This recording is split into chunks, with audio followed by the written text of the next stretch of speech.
Good morning. Can you hear me? We can hear you.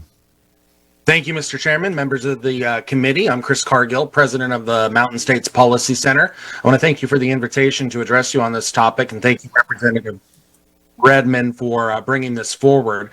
Because of the Affordable Care Act and the expansion of Medicaid in Idaho, this is one of the most important issues that policymakers can address to keep the state financially sound. I think it's important to look next door at Wyoming, which did not expand Medicaid under Obamacare. They are still providing coverage, but it has been more modest and focused on the truly needy. As you all know, Idaho is one of 40 states that did choose to expand Medicaid under Obamacare. We were told at that time that only 62,000 people would enroll. Instead, we've seen almost double that. Unfortunately, far too many look at Medicaid as a program that offers free federal money to our state, and we've heard that several times this morning. But remember, state taxpayers are federal taxpayers too.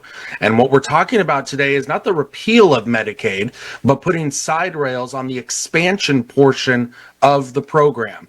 There has never been a federal work requirement to receive Medicaid benefits. The first Trump administration encouraged states to do that and seek federal waivers and adopt their own work requirements.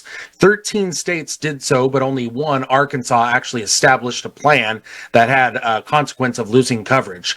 That the data we have shows about 68% of adults in Idaho's Medicaid program either work full-time or part-time, and that's higher than the national average. And we believe that's a reflection of the fact that the vast majority don't want Medicaid to be a handout. In fact, our recent Idaho poll shows strong support for adopting some sort of work requirement or community service. We asked voters statewide. They said by a support of 63% that they would support that, with Republicans, Democrats, and independents all in favor.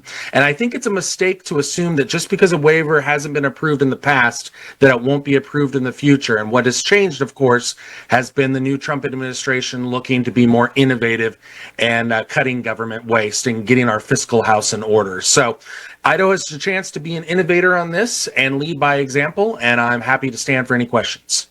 Committee, any questions? Not seeing any. Thank you for your time.